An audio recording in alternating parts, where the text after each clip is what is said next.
Hello aspirants, welcome back to Ignite Academy. आपण syllabus decoding series बघत आहोत.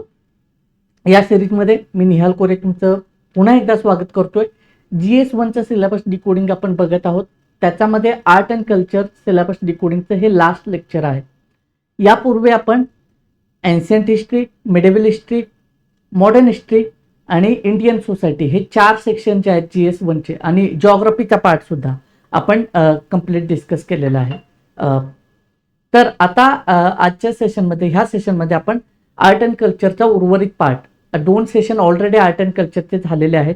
तर हा लास्ट सेशन आहे. याच्यामध्ये आपल्याला म्हणजे कठपुतळी कला आणि ह्या सगळ्या गोष्टी उरलेले जे काय पॉईंट्स आहेत ते आपण डिस्कस करणार आहोत. आता आपण काय बघूयात. आता अप्रोच तुम्हाला लक्षात आलेला आहे. सिलेबस डिकोडिंग सिरीज आपण कशा पद्धतीने घेतोय काय.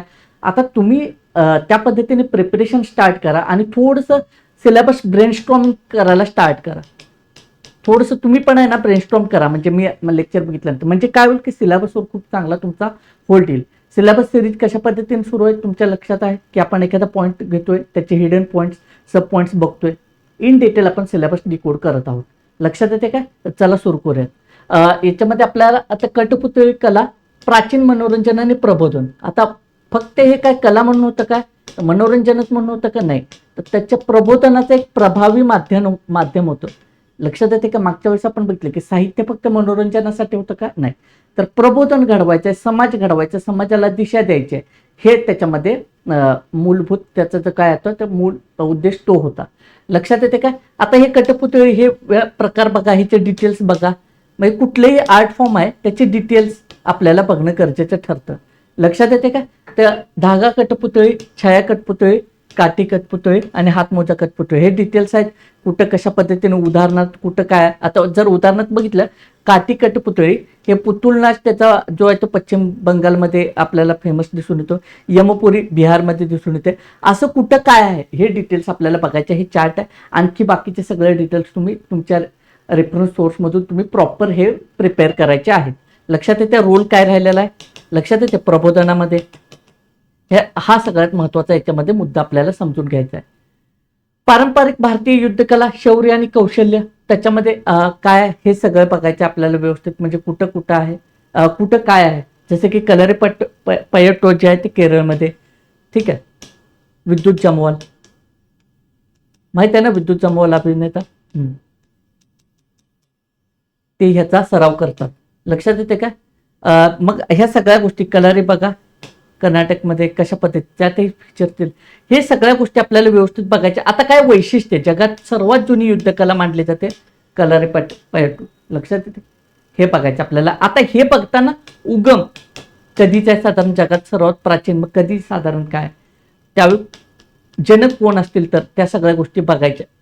जनक उदाहरणार्थ गदका जो आहे पंजाबमध्ये, निहंगशीत योद्ध्यांची ही कला आहे. यात काठी प्रामुख्याने वापरली जाते. म्हणजे प्रामुख्याने वापर काय, काठी, तलवार, हाताचा वापर कुठे केला जातोय. म्हैसूर भागात प्रसिद्ध आहे कलारी. ह्या सगळ्या गोष्टी. मर्दानी खेळ महाराष्ट्रात प्रसिद्ध आहेत. मग याच्यामध्ये कोल्हापूर भागामध्ये आपल्याला तलवार, दांडपट्टा वापरला जातो. ह्या सगळ्या गोष्टी आपल्याला व्यवस्थित बघायच्या. प्रचलित ही जी काय कला आहे किंवा प्रचलित ही युद्धकला आहे कोणत्या भागामध्ये जास्त आहे, ठीक आहे, कोणाच्या कालखंडामध्ये जास्त ही फेमस होते, ह्या सगळ्या गोष्टी आपल्याला व्यवस्थित प्रिपेअर करायच्या आहेत. लक्षात येते का. सांस्कृतिक वारशाचे रक्षक राष्ट्रीय अकादमी ह्या खूप महत्वाच्या आहे. हे इंडिया इयरबुक मध्ये तुम्हाला ह्याचं चांगलं मिळेल तुम्हाला, इंडिया इयरबुक. ठीक आहे ना. आता 2026चा आला असेल मार्च मध्ये आय थिंक. तर हे घ्या, ह्याच्यामधला हा पार्ट तुम्ही किंवा तुम्हाला ह्याचं जे काही इंडिया बुकचं PDF पण मिळून जाईल. त्याच्यामध्ये ह्या सगळ्या गोष्टी तुम्हाला खूप चांगल्या, म्हणजे जसं की नाटक अकादमी, त्याच्यानंतर साहित्य अकादमी, त्याचे पुरस्कार, ह्या सगळ्या गोष्टी तुम्ही बघून घ्या. लक्षात आलं. ह्यांचा रोल काय राहिलेला आहे नाटक अकादमी आणि साहित्य अकादमीचा. ठीक आहे. GI टॅग परिसंस्था खूप महत्वाचं आहे. कुठं कुठे GI टॅग महत्वाचे ह्या सगळ्या बघा. आता उदाहरणार्थ मग काय वैशिष्ट्य काय, भौगोलिक मूळ आणि खास गुणधर्म काय हे बघायचे आपल्याला. अधिकृत मान्यता कोण देतं, तर वाणिज्य आणि उद्योग मंत्रालय. GI टॅग ऍक्ट 1999चा आहे. कायदेशीर संरक्षण 10 वर्षासाठी, वैधता आणि आंतरराष्ट्रीय मूल्यामध्ये वाढ होते. काय होतं त्याच्यातून काय फलित आहे GI टॅग. दिल्याने लक्षात येते तो म्हणजे तो प्रॉडक्ट कशा पद्धतीनं एक्सप्लोर व्हायला मदत होते, ते प्रॉडक्ट जगभरात पोहोचायला मदत होते, त्याचे मान्यतेने काय होतं, ओव्हरऑल इकोसिस्टमवर कसा परिणाम होतो, ह्या सगळ्या गोष्टी आपल्याला ह्याच्यामध्ये प्रिपेअर करायच्या आहेत. कृषीमध्ये प्रामुख्याने आपण बघतो की रत्नागिरी सिंधुदुर्गचा हापूस आंबा, सांगलीची हळद आपण बघतोय, जळगावच्या केळी, त्याच्यानंतर लासलगावचा कांदा, महाबळेश्वर स्ट्रॉबेरी, हे प्रमुख कृषी उत्पादने आहेत. ह्याच्यावर बघायचं. हस्तकला हँडीक्राफ्टमध्ये पैठणी साडी, येवला आणि पैठणमधले कोल्हापुरी चप्पल, वारली चित्रकला, काल आपण कालच्या लेक्चरला बघितलेलं आहे. तर ह्या सगळ्या गोष्टी आपल्याला बघून घ्यायच्या आहेत. ह्याला थोडंसं आता हा जो पार्ट आहे इथून साहित्य अकादमी आणि हे सगळं ह्या करंटला अपडेट करायचं आहे आपल्याला. लक्षात येते करंट हे सुद्धा आपल्याला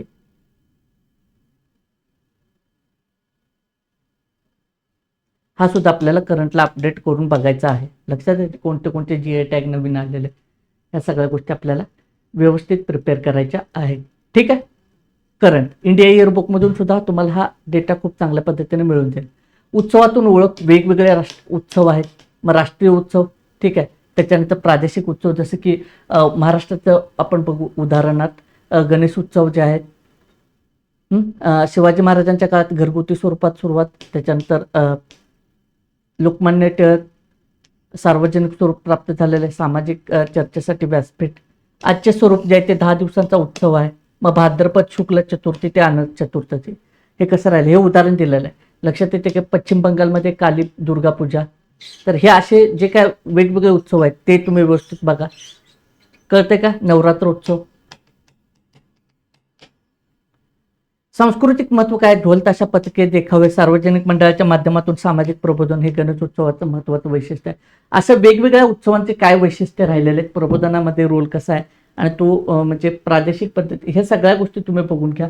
त्याच्याबरोबर राष्ट्रीय सण वगैरे हे सगळ्या गोष्टी तुम्ही बघून घ्यायच्या आहेत. लक्षात येते का? मग आता फक्त वेगवेगळे उत्सव कुठे आढळतात एवढंच नका बघू, काय रोल राहिलेला आहे एकंदरीत तिथं त्या राज्यांच्या ह्याच्यामध्ये, ते आपल्याला व्यवस्थित बघायचं आहे. जसं की नवरात्रचे बघू शकतोय, ठीक आहे, दिवाळी देशभर साजरी केली जाते, कसं काय, ह्या सगळ्या गोष्टी आपल्याला व्यवस्थित बघून घ्यायच्या. वारी खूप महत्वाचं आहे. 800 वर्षांचा अखंड आध्यात्मिक यात्रा मानली जाते. आज कणा आहे तो ठीक आहे, वारकरी संप्रदायाचा कणा आहे. पालखी सोहळा काय आहे, संत ज्ञानेश्वर महाराज, संत ज्ञानेश्वर महाराजांचे जे आळंदी आणि तुकाराम महाराजांचे देहू, ह्या ज्या पालखी सोहळा आहेत, काय वैशिष्ट्य आहेत, ह्या सगळ्या गोष्टी आपण बघून घ्यायच्या. ठीक आहे. सर्वात मोठी पदयात्रा मानली जाते, ऑब्व्हियसली आपल्याला माहिती आहे ह्या सगळ्या गोष्टी. ठीक आहे. तर थोडंसं ह्याच्या लिंकेजेस लावून मीन्स पॉईंट मीन्स परस्पेक्टिव्हनं थोडंसं बघा. भक्तीचा गजर, टाळ मृदंग, अभंग गायन आणि विठ्ठल रुक्मिणी नामाचा गजर. आता समाजामध्ये प्रबोधन करणं, समाजामध्ये एकता एकात्मता निर्माण करणं,